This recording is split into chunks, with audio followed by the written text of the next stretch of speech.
Revenant. An entire unit of men, all slain by one creature. I didn't believe it at first, your perfection, but it appears that this is so. We have a survivor, and while at first I thought his rantings pure exaggeration, it appears to be no simple skeleton. The description of the creature's abilities were eerily similar to those our brothers at Manus Pale, whatever that is, encountered almost a century ago. Men pulled through the air to skewer themselves on the creature's blade, and attacked so quick that it was able to assault multiple opponents at once. Know your perfection. What we have here is indeed a revenant, and nothing else, nothing less. From a letter to Divine Amaro 3:571, Exalted. A revenant is a corpse possessed by a demon of pride or desire, making it amongst the most powerful possessed opponents that one can face. Many possess spells, but most are armed and armored and prefer the use of their martial talents. They are weak against physical attacks but regenerate quickly and commonly use telekinesis to pull opponents into melee range should they try to flee. Revenants also have the ability to strike multiple opponents surrounding them, stay at range if possible, and strike quickly. This is the only way to take such a creature down. As I said, if you face a revenant, make sure you focus your fire on it. And Alistair, we have something new? No, we don't. Guerrin. I feel like I'm sleeping, but I guess I'm not. While most of the bands and arts thrilled and caught the children with them to the Landsmeet in the interest of eventually marrying them off, Connor has spent his entire life at Redcliffe, and it's hardly surprising. The child possessed the gift of magic. By law, he should have been taken to the Circle of Magi at the first sign, abdicating his claim to Redcliffe. Instead, the boy was kept out of public view and his magic hushed up, with disastrous results. All mages are beacons that attract the attention of fate spirits. Because of this, they are trained and tested by the Circle to ensure that they can withstand attacks from malevolent fate creatures that seek entry into the waking world. Untrained Connor drew the attention of a powerful demon that tore the veil asunder. Books and Songs. The History of the Chantry, Chapter 2. When the prophet Andraste and her husband Maferath arrived at the head of the barbarian horde, southern Tevinter was thrown into chaos.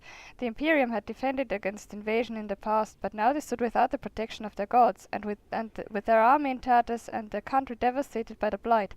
Many felt that the timing of the invasion was yet another of the Maker's miracles in Andraste's campaign to spread his divine word. Andraste was more than simply the wife of a warlord, after all. She was also the betrothed of the Maker. Enraptured by the melodic sound of her voice as she sang to the heavens for guidance, the Maker himself appeared to Andraste and proposed that she come with him, leaving behind the flawed world of humanity. In her wisdom, Andraste pleaded with the Maker to return to his people and create paradise in the world of men. The Maker agreed, but only if all of the world would turn away from the worship of false gods and accept the Maker's divine commandments. Armed with the knowledge of the one true God, Andraste began the exalted march into the weakened Imperium. One of the Maker's commandments, that magic should serve man rather than rule over him, was as honey to the souls of the downtrodden of Tevinter, who lived under the thumbs of the Magisters. Word of Andraste's exalted march, of her miracles and military successes, spread far and wide. Those in the Imperium who felt the old gods had abandoned them eagerly listened to the words of the Maker. Those throngs of restless citizens that destroyed temples now did so in the name of the Maker and his prophet Andraste. As Maferath's army conquered the lands of southern Tevinter, so did Andraste's words conquer hearts. It is said that the Maker smiled on the world at the Battle of Valerian Fields, in which the forces of Maferath challenged and defeated the greatest army Tevinter could muster. The southern reaches of the mighty Imperium now lay at the mercy of barbarians.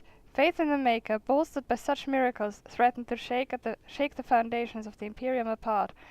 Of course, the human heart is more powerful than the greatest weapon, and when wounded, it is capable of the blackest of deeds. From Tales of the Destruction of Thedas by Brother Trinity, Chantry Scholar. Notes.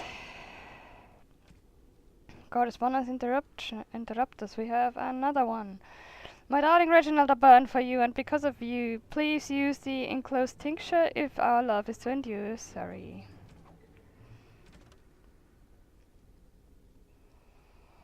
I don't think I've read this yet. A rolled up note. I hope whoever finds this can read it. I hate the thought that my last words might be used as kindling or, make a forbid, to wipe someone's bum, but that's happenstance for you, I suppose.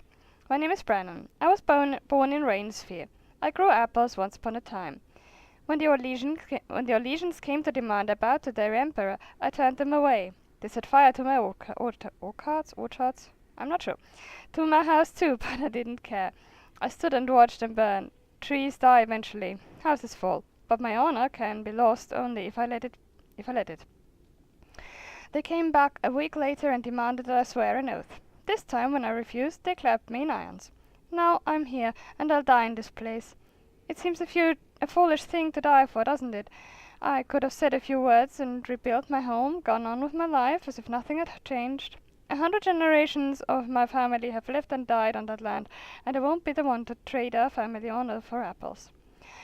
Whoever you are, whatever they've brought you here for, if you leave this place, I hope you'll go to Rainsphere. There's no living remnant of us left there, but you'll find my family all the same. We're stamped onto the earth. We're in the wind that rustles the trees. Tell my family how I died, and I promise you they'll hear. Brennan.